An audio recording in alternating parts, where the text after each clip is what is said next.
Petrol diesel ఇలాంటి అన్ని పెరిగిపోతూనే ఉన్నాయి. ఆఖరికి హౌస్ ట్యాక్స్ కూడా పెంచుకుంటూ పోతున్నారు. అంటే వాళ్ళు ఇచ్చింది కొంత, లాగేసుకుంటున్నది ఎంతో. అంటే ఒక చేత్తో మట్టి చంపిస్తున్నారు, ఇంకో చేత్తో వెండి చంపు తీసుకుంటున్నారు. సరిపోయిందా? లెక్క సరిపోయిందా? 5 సంవత్సరాల క్రితం ఓట్లేశాం. ఏమిచ్చారు ప్రజలకు?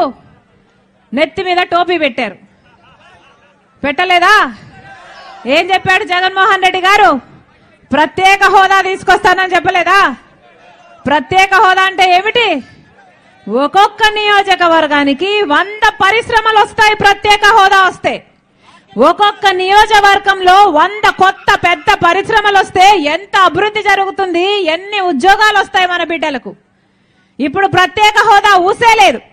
జగన్మోహన్ రెడ్డి గారు నేను బీజేపీ మెడలు వంచి తీసుకొస్తానని చెప్పిన జగన్మోహన్ రెడ్డి గారు, మూకుమ్మడి రాజీనామాలు చేద్దాం పదండి అని చెప్పిన జగన్మోహన్ రెడ్డి గారు ముఖ్యమంత్రి అయ్యాక ప్రత్యేక హోదా కోసం ఒక్క నిజమైన ఉద్యమం కూడా చేయలేదు.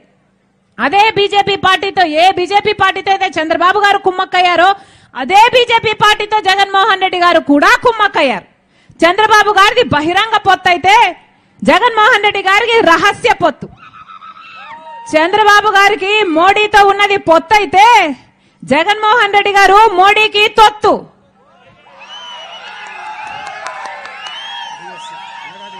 వాస్తవం కదా? ఉద్యోగాలు వస్తున్నాయమ్మా, ఇంతమంది యువకులు ఉన్నారు, వస్తున్నాయా? ఉద్యోగాలు వస్తున్నాయమ్మా, బిడ్డలకు ఉద్యోగాలు వస్తున్నాయా అక్క? ఎవరికి లేవు. ఏం చెప్పారు జగన్మోహన్ రెడ్డి గారు? అధికారంలోకి రాకముందు 5 సంవత్సరాల క్రితం 2,30,000 ఉద్యోగాలు ప్రభుత్వ శాఖల్లో ఖాళీగా ఉన్నాయి, నేను ముఖ్యమంత్రి అయితే వెంటనే భర్తీ చేస్తానన్నాడు. చేశాడా? ఇప్పటికి 4.5 సంవత్సరం, 5 సంవత్సరాలుగా వస్తుంది, ఇంకా 2,25,000 ఉద్యోగాలు అలాగే ఖాళీగా ఉన్నాయి. డిఎస్సి జగన్మోహన్ రెడ్డి గారు ఆ రోజు చెప్పిన మాట 23,000 టీచర్ ఉద్యోగాలు ఖాళీగా ఉన్నాయి. చంద్రబాబు గారు సిగ్గులేదా? 7,000కు నువ్వు డిఎస్సి ఇస్తున్నావు, ఇది డగా డిఎస్సి అని చంద్రబాబు గారిని తిట్టారు. తిట్టి ఇప్పుడు జగన్మోహన్ రెడ్డి గారు ఏం చేస్తున్నారో తెలుసా? అదే 23,000 ఉద్యోగాలకు మెగా డిఎస్సి అన్నవాడు ఇప్పుడు ఎలక్షన్లకు 2 నెలల ముందు ఇప్పుడు దగా డిఎస్సి 6,000 ఉద్యోగాలకు నోటిఫికేషన్లు ఇచ్చారు. ఇన్నేళ్ళు ఏం చేశారు? గుడ్డి గుర్రాలకు పళ్ళు తోమేరా? 5 సంవత్సరాలు ఏం చేశారు? గాడిదలు కాసారా? ఎందుకు ఇవ్వలేదు నోటిఫికేషన్లు? ఎందుకు ఇవ్వలేదు నోటిఫికేషన్లు? కుంభకర్ణుడైనా 6 నెలలు నిద్రపోతాడు, 6 నెలలు లేస్తాడు. అవునా? మరి జగన్మోహన్ రెడ్డి గారికి నమ్మి ఓట్లేస్తే ఏమైంది? 5 సంవత్సరాలు నిద్రపోయారు.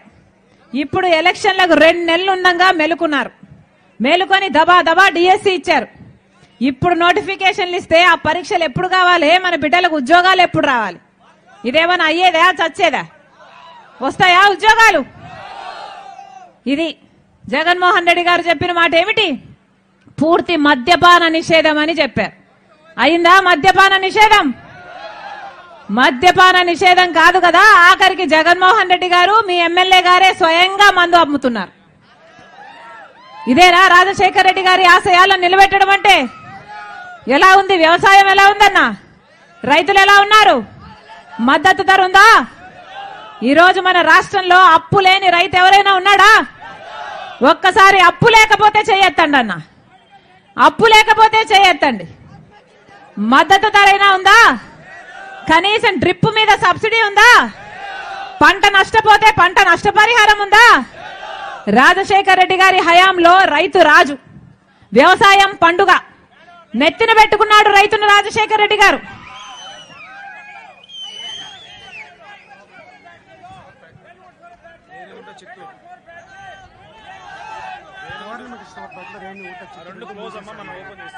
షుగర్ ఫ్యాక్టరీని తెరిపిస్తామని మాట ఇచ్చారు. షుగర్ ఫ్యాక్టరీకి దిక్కు లేదు.